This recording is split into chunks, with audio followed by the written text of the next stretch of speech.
अस्सलामुअलैकुम, नमस्ते, सत श्री अकाल। कैसे हैं आप लोग? उम्मीद करती हूँ ठीक होंगे, खुश होंगे। मैं हूँ हज़ीका अली और मेरे साथ हैं तारिक नियाज़ी। अस्सलामुअलैकुम, नमस्ते, सत श्री अकाल। उम्मीद करता हूँ ठीक होंगे, खुश होंगे। दोस्तों जहाँ रहें खुश रहें, माँ बाप का ख्याल करें क्योंकि माँ बाप है तो सब कुछ है।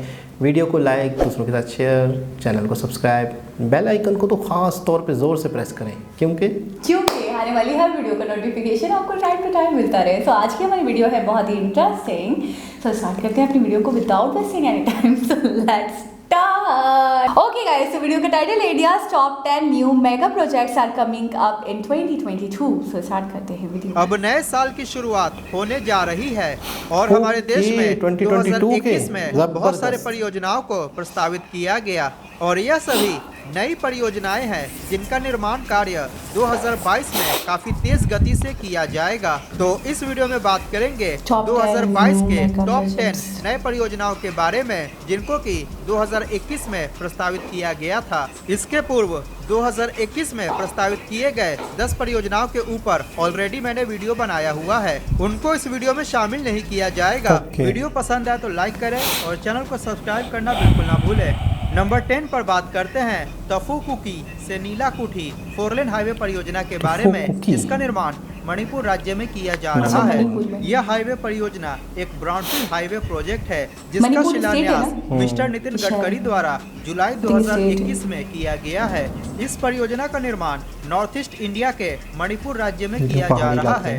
इस हाईवे परियोजना का निर्माण नेशनल हाईवे नंबर 2 के अंतर्गत किया जा रहा है, जिसमें मणिपुर राज्य के तफुकुकी से दिल्ली, कुराओपोकपी, सेकमाई होते हुए मणिपुर की राजधानी इम्फाल के नज़दीक नीलाकुठी तक के खंड को 4 लेन में कन्वर्ट किया जा रहा है। इस हाईवे परियोजना की कुल लंबाई लगभग 47 किलोमीटर है।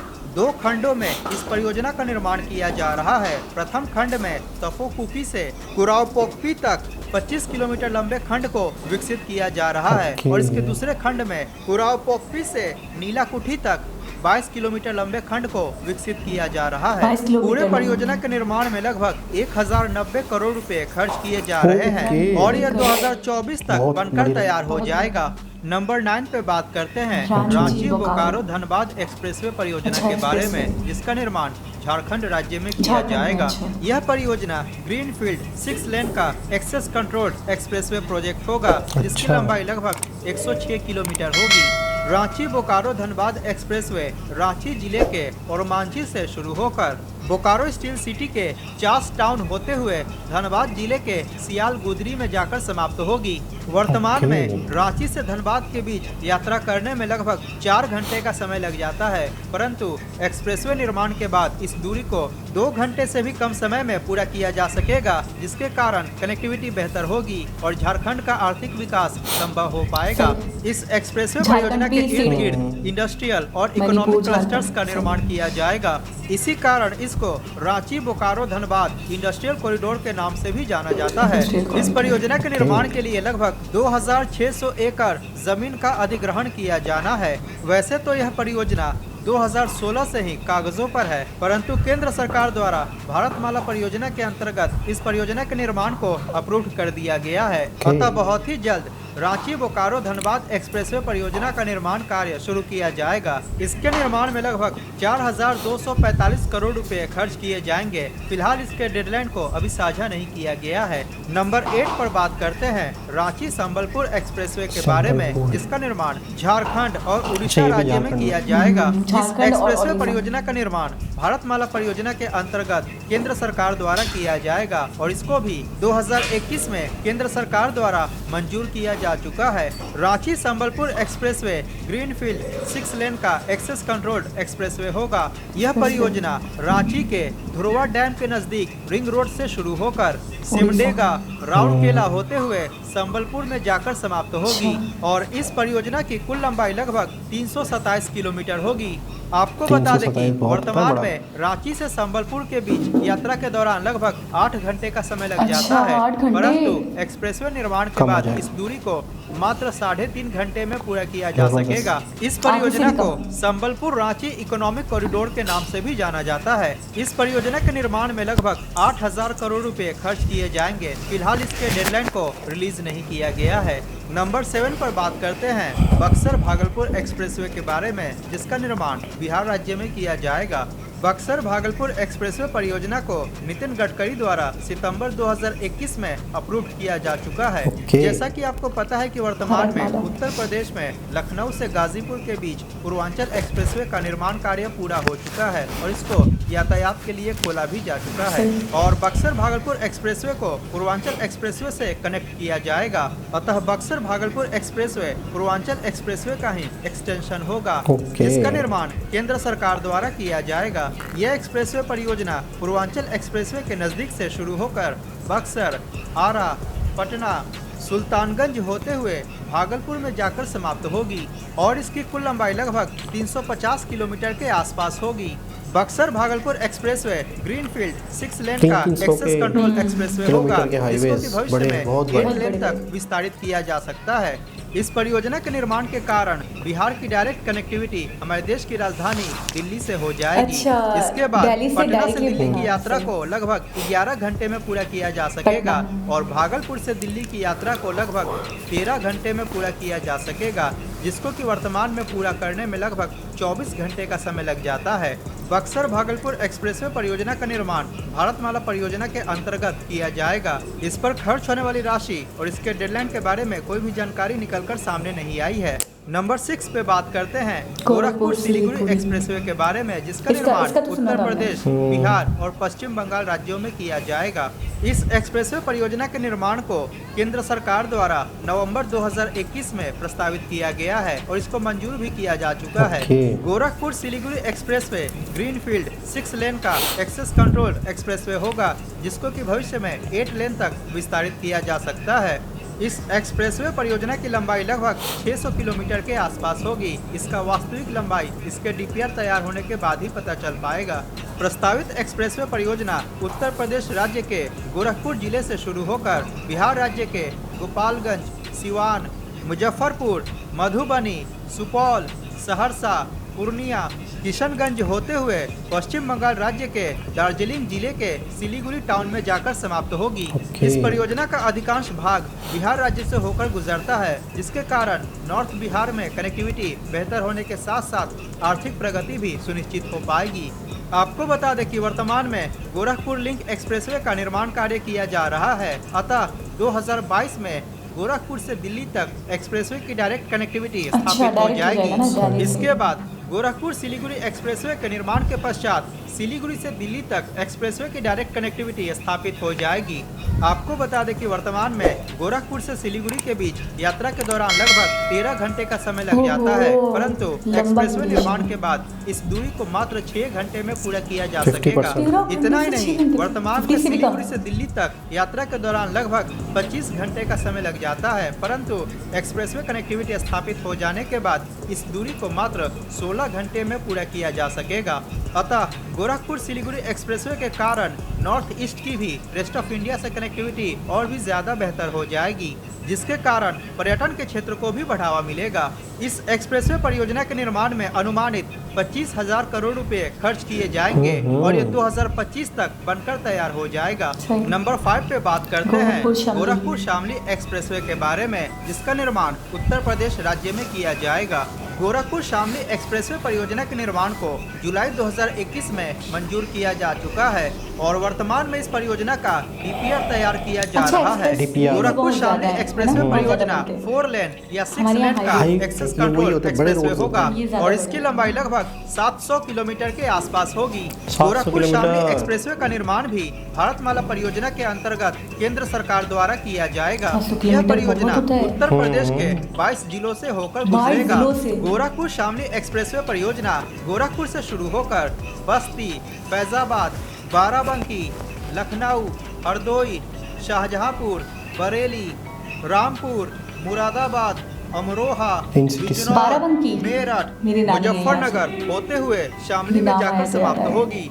वर्तमान में शामली से गोरखपुर के बीच यात्रा के दौरान लगभग 15 घंटे का समय लग जाता है, परंतु एक्सप्रेसवे निर्माण के बाद इस दूरी को मात्र 7 घंटे में पूरा किया जा सकेगा। कमाल। इस एक्सप्रेसवे परियोजना के निर्माण के बाद यूपी राज्य के उत्तरी जिलों में कनेक्टिविटी और भी ज्यादा बेहतर हो जाएगी। इस परियोजना के निर्माण में अनुमानित 30,000 करोड़ रुपए खर्च किए 30,000 जाएंगे और ये करोड़। 2026 तक बनकर तैयार होगा। नंबर 4 पे बात करते हैं शामली शामली अम्बाला अम्बाला। एक्सप्रेसवे के बारे में, जिसका निर्माण उत्तर प्रदेश और हरियाणा राज्यों में अम्बाला किया भी जाएगा। फोन। इस परियोजना को नंबर 4 पर इस वजह से रखा गया है क्योंकि इसका सीधा संबंध नंबर 5 परियोजना से है, ताकि आपको समझने में आसानी हो। शामली अम्बाला एक्सप्रेसवे परियोजना, जिसको कि शामली अम्बाला इकोनॉमिक कॉरिडोर के नाम से भी जाना जाता है, इसको जुलाई 2021 में केंद्र सरकार द्वारा अप्रूव किया जा चुका है। इस एक्सप्रेसवे का निर्माण भारतमाला परियोजना के अंतर्गत किया जाएगा।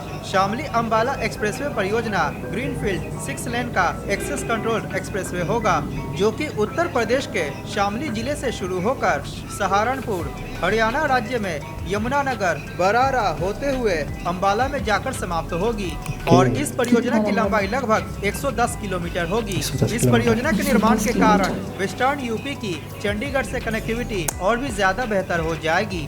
वर्तमान में शामली से अम्बाला के बीच यात्रा के दौरान लगभग 2.5 घंटे का समय लग जाता है, परंतु एक्सप्रेसवे निर्माण के बाद इस दूरी को लगभग 1 घंटे में पूरा किया जा सकेगा। और जैसा कि आपको मतलब पता है कि शामली हम से अपनी तरफ से नहीं गोरखपुर बोल के रहे बीच हैं। भी एक्सप्रेसवे का निर्माण कार्य किया जाना है, अतः शामली अम्बाला एक्सप्रेसवे के निर्माण के बाद गोरखपुर से चंडीगढ़ के बीच भी कनेक्टिविटी और भी ज्यादा बेहतर हो जाएगी।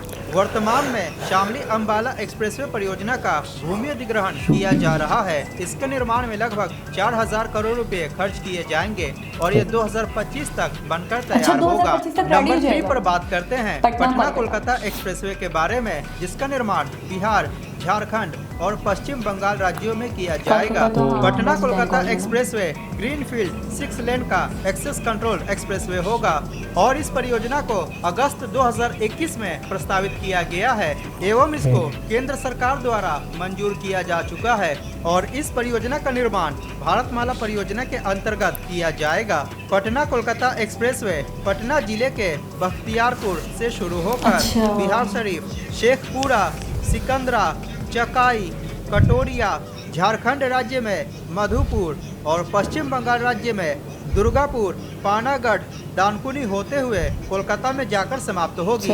इस परियोजना की कुल लंबाई लगभग 470 किलोमीटर के आसपास होगी। इसके निर्माण के लिए 2,800 हेक्टेयर जमीन का अधिग्रहण किया जाएगा।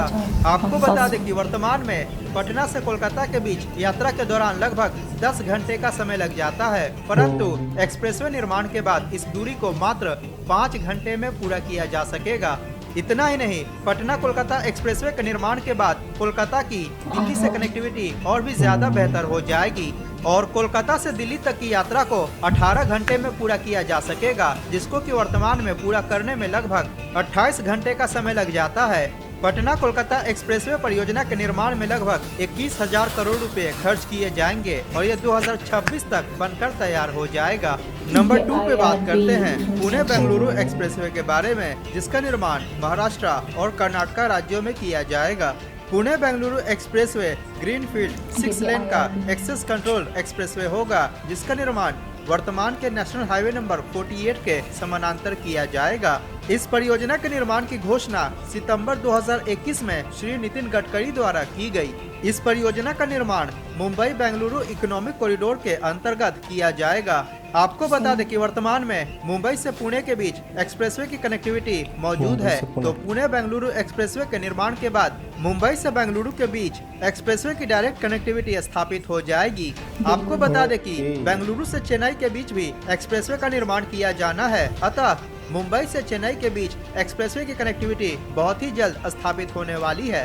पुणे बेंगलुरु एक्सप्रेसवे परियोजना पुणे के नजदीक पलटन से शुरू होकर सांगली, कोल्हापुर, बेलगावी, हुबली होते हुए बेंगलुरु के पास जाकर समाप्त होगी और इस परियोजना की कुल लंबाई लगभग 800 किलोमीटर के आसपास होगी। इसका फाइनल लेंथ इसका डीपीआर तैयार होने के बाद ही पता चल पाएगा। वर्तमान में पुणे से बेंगलुरु के बीच यात्रा के दौरान लगभग 15 घंटे का समय लग जाता है, परंतु एक्सप्रेसवे निर्माण के बाद इस दूरी को मात्र 9 घंटे में पूरा किया जा सकेगा और मुंबई से बेंगलुरु की दूरी को लगभग 12 घंटे में पूरा किया जा सकेगा। इतना ही नहीं, पुणे बेंगलुरु एक्सप्रेसवे और बेंगलुरु चेन्नई एक्सप्रेसवे के निर्माण हो जाने के बाद मुंबई से चेन्नई की दूरी को लगभग 15 घंटे में पूरा किया जा सकता है, जिसको कि वर्तमान में पूरा करने में लगभग 24 घंटे का समय लग जाता है। पुणे बेंगलुरु एक्सप्रेसवे के निर्माण में अनुमानित 40,000 करोड़ रुपए खर्च किए जाएंगे। फिलहाल इसके डेडलाइन को ऑफिशियली रिलीज नहीं किया गया है। नंबर 1 पे बात करते हैं Mumbai Hyderabad high speed rail corridor के बारे में, जिसका निर्माण महाराष्ट्र और तेलंगाना राज्यों में किया जाएगा। Mumbai Hyderabad high speed rail corridor को Mumbai Hyderabad bullet train corridor के नाम से भी जाना जाता है। वैसे तो यह परियोजना बहुत पहले से ही कागजों पर था, लेकिन 2021 में इस परियोजना के निर्माण के लिए डीपीआर तैयार करने की प्रक्रिया को शुरू किया जा चुका है, जिसको कि जून 2021 में शुरू किया गया था।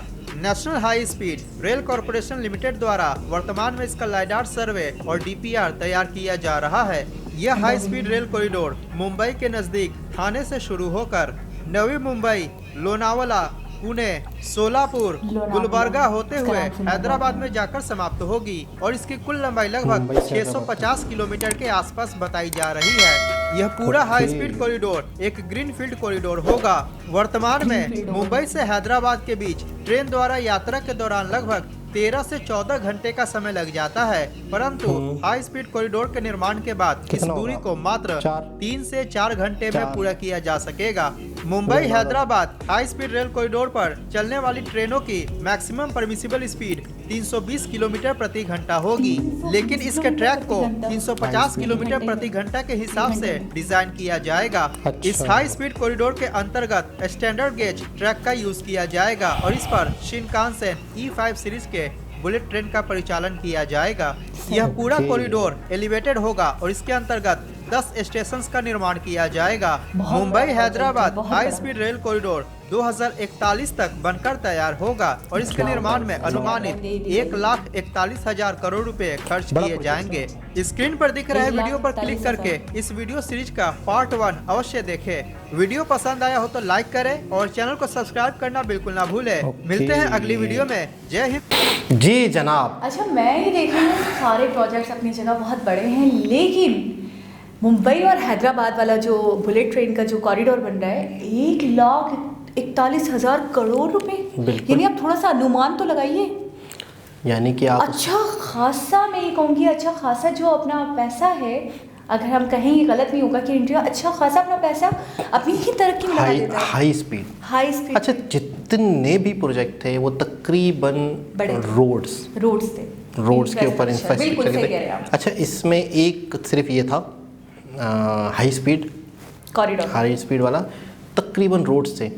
अच्छा, रोड्स जो हैं वो भी हाईवेज, एक होता है कि देखो एक होता है ना छोटे मोटे प्रोजेक्ट।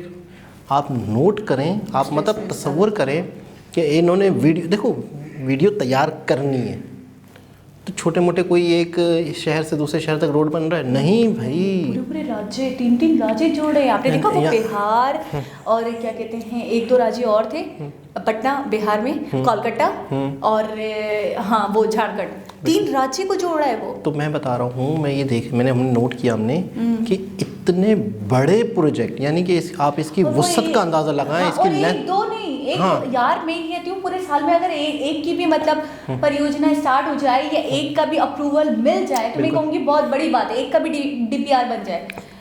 इतने सारे 10 प्रोजेक्ट्स बताए उन्होंने, 10 में का 3 4 साल में कंप्लीट होने। डेडलाइन हमने देखी 25-26। अच्छा, सिर्फ और सिर्फ ये वाला 2041 तक जा रहा है, क्योंकि ये बहुत बड़ा मुंबई और हैदराबाद वाला हाई स्पीड और इसकी मैं ये कहूँगी इसकी तो कॉस्ट इतनी ज्यादा है। अच्छा, वक्त कितना बच रहा है, सोच भी नहीं पा रही हूँ वक्त कितना बच रहा है। अच्छा, 24 घंटे का टाइम 12 घंटे में आपने देखा। अच्छा, इंडिया का मैंने ये देखा, हम लोग थोड़ा सा रोना रो रहे होते हैं कि हम अपना सारा टैक्स का पैसा, हम अपनी सारी इनकम जो है वो आर्मी पे लगा रहे हैं, अपने दिफा में लगा रहे हैं, अपनी इन चीज़ों में लगा रहे हैं, हमारी तरक्की रुकी हुई है, हम कंट्री पे नहीं लगा रहे। लेकिन इंडिया का वहाँ भी लग रहा है। आपने देखा था S-400 खरीदा था, जो S-400 जो रडार सिस्टम था, ठीक है, और उसके अलावा वो जो आप दो से अभी बनाई है ठीक है ना, आपने देखा उसमें भी कितने करोड़ों का खर्चा अच्छा था। उसका मतलब देखो, जब भी इस तरह की कोई वीडियो आती है ना, कौन सी वाली, ये दिफा वाली, तो बहुत सारे लोग तनकीद करते हैं, इंडिया में भी पाकिस्तान में भी, कि ये मिसाइल बना, ये एटम बम बना, ये बना, ये लिया, बॉन्ड तो हो गया पैसा एक तो पैसा आपने यहाँ डाल दिया, उससे बेहतर आवाम की तरक्की के लिए कुछ करें। अच्छा, ये तो पैसा लग गया। एक बात थोड़ी सी सोचें, अगर हम कि मिसाइल ले लिया हमने या मिसाइल बना लिया, उसमें जो इन्वेस्टमेंट आ गई वो हमें कमा के तो नहीं दे रहा ना, वो तो हमारे दिफा में जब कभी कुछ होगा तो हम वो यूज़ करेंगे। मैं ये कह रहा हूँ कि इंडिया वाले अगर अपनी दिफा के लिए भी, अपने डिफेंस के लिए भी लगा रहे हैं, तो साथ में यहाँ पर भी है, तरक्की के लिए भी लगे, मतलब डेवलपमेंट को नहीं छोड़, यानी कि जो नेगेटिव पॉइंट्स करते हैं इस तरह की चीज़ों पर कि आप डिफेंस में इतना खर्च कर रहे हो, तो उससे बेहतर आप आवाम की फलाह बहबूद के लिए, आवाम की जो मुल्क की तरक्की के लिए लगा दें, मुल्क की डेवलपमेंट के लिए लगा दें। तो यहाँ हम ये नहीं कह सकते, क्योंकि या फिर जो कहते हैं वो नहीं कह सकते, क्योंकि इंडिया ये कह सकता है कि भाई हम तो अपनी डेवलपमेंट पे ऑलरेडी बहुत लगा रहे हैं। और उसकी वजह यह है कि जो कहेंगे उनके लिए ये वीडियो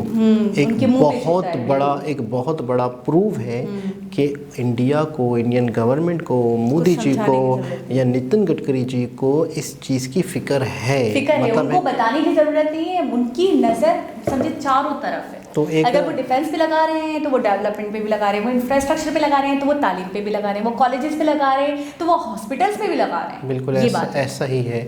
और फिर मतलब है कि मैं कहता हूँ कि हमारा इतना बड़ा कराची है, कोई इसका पुरसाने हाल नहीं है, कोई इसका ख्याल नहीं है। एक ग्रीन बस का हमने सुना था, वो आज तक चल नहीं पा रही और उस पर वीडियोस बनना शुरू हो गई हैं कि वो टूट फूट का शिकार हो गया। यानी कि मैं कहता हूँ अच्छा, ये जो कराची के अंदर का प्रोजेक्ट है वो एक शहर को भी पूरा टच नहीं कर रहा, बिल्कुल ऐसे एक शहर के एंड से लेके एंड तक भी नहीं जा रहा, वो शहर के अंदर एक छोटा सा है।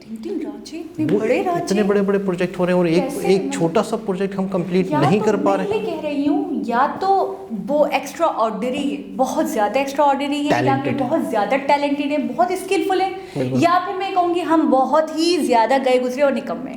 दोनों में से एक काम तो है। हम बहुत ही ज़्यादा करप्ट हैं, हम बहुत ही ज़्यादा करप्ट हैं। हम एज ए नेशन, एक शख्स ने बड़ी बात कर दी थी कि हम एज ए नेशन बहुत शर्मिंदा कौम है। मतलब हम वाकई बहुत शर्मिंदा कौम है, एज ए नेशन हम बहुत शर्मिंदा कौम है। हम अपने आप को देखें कि हम क्या हैं और हम क्या कर रहे हैं और हमें करना क्या चाहिए। बहुत मतलब दुख होता है कि आवाम जो है वो यूँ समझ लो कि एक तरह से कीड़े मकोड़े वाली लाइफ गुजार रही होती है। अक्सर शहर के कुछ इलाके बेहतर होते हैं तो कुछ इलाके के बहुत बुरे हाल होते हैं, बहुत बुरे हाल। अच्छा, मैं अक्सरियत से जो भी मतलब राज्य दिखाए जा रहे थे, जो सिटीज़ दिखाए जा रहे थे, जो एरियाज दिखाए जा रहे थे, बीच में 12-13 ज़िले, 2-2 राज्य, उसके बाद कितने सिटीज़ होंगे उसमें। और दूसरी बात मैं ये देख रही हूँ बड़े लंबे एक्सप्रेसवे हैं, 700, 800, 1000। ये रोड नहीं है, ये हाईवे नहीं है, ये एक्सप्रेसवे है। एक्सप्रेसवे का मतलब ही आपको पता है कि मतलब है कि बहुत ही चौड़ा, 6-6, 4-4, 5-5, 6-6 लाइन्स होती हैं। फिर उसके बाद वो रोड्स इतना, एक राज्य से दूसरे राज्य, दूसरे से तीसरे राज्य, तो फिर आप समझ जाएंगे। तो 1000 कुछ का एक एक्सप्रेसवे 1000 कुछ का था। तो आप खुद बताएं। अच्छा, टाइम, एक तो जाहिर सी बात है टाइम कितना बचेगा कि जो चीज़ 24 घंटे में जहाँ आप पहुँच पा रहे थे वहाँ 12 घंटे में पहुँच रहे हो, 13 घंटे में पहुँच रहे हो। जो 13 घंटे में थे वो 6 घंटे में हो गए, ठीक है। इसी तरह एक था जो 7 घंटे या 5 घंटे का था, वो 2 दिन में हो गया। और हम लोग सब ये जानते हैं कि आपका वक्त ही आपका पैसा है। आपने अगर एक चीज़, अच्छा, इसकी वजह से ही मुल्क तरक्की करता है। आपको अगर कनेक्टिविटी मिल गई तो आपकी फैक्ट्रियां लग रही हैं, आपकी प्रोडक्ट्स इधर से उधर जा रही है, आपका गांव से जो चीज़ें उग रही हैं, किसानों जो चीज़ें उगा रहे हैं वो आसानी से शहरों तक पहुंचा सकते हैं। आप थोड़ा सा सोचें तो सही कि आप मतलब ये वो कंट्री है जो चाइना को बीट कर रहा है, तो आप यकीन करें कि उसने तरक्की ऐसी तो नहीं कर ली। इसके पीछे बहुत पॉलिसीज़ हैं, बहुत दिमाग है, बहुत टैलेंट है। मैं ये कहूँगी बस बोलना कि भाई हम तो इसको बीट कर देंगे। मतलब बड़े बड़े भाषण देना बहुत आसान होता है, इम्प्लीमेंटेशन दिखाओ, आप करके तो दिखाओ, लोग आपको खुद मानेंगे। इनकी एक मेजर पॉलिसी जो मुझे समझ में आई, इंफ्रास्ट्रक्चर और इस पे इनका फोकस है। तो एक फ्यूचर की वीडियो जो फ्यूचर में हम इन फ्यूचर प्रोजेक्ट देखेंगे कंप्लीट होते हुए और इन पे काम शुरू होगा। 2025 और लैंडिंग की खरीदारी हो चुकी है, कुछ प्रोजेक्ट की DPR, कुछ प्रोजेक्ट तब अच्छा ये वो प्रोजेक्ट है जो अप्रूव हो चुके हैं, अप्रूव्ड नहीं, कुछ अप्रूव्ड हो रहे हैं, कुछ हो गए, अप्रूव हो चुके हैं। खैर दोस्तों, दोबारा किसी और वीडियो के साथ आपसे मुलाकात होगी, जब तक के लिए अल्लाह हाफिज़।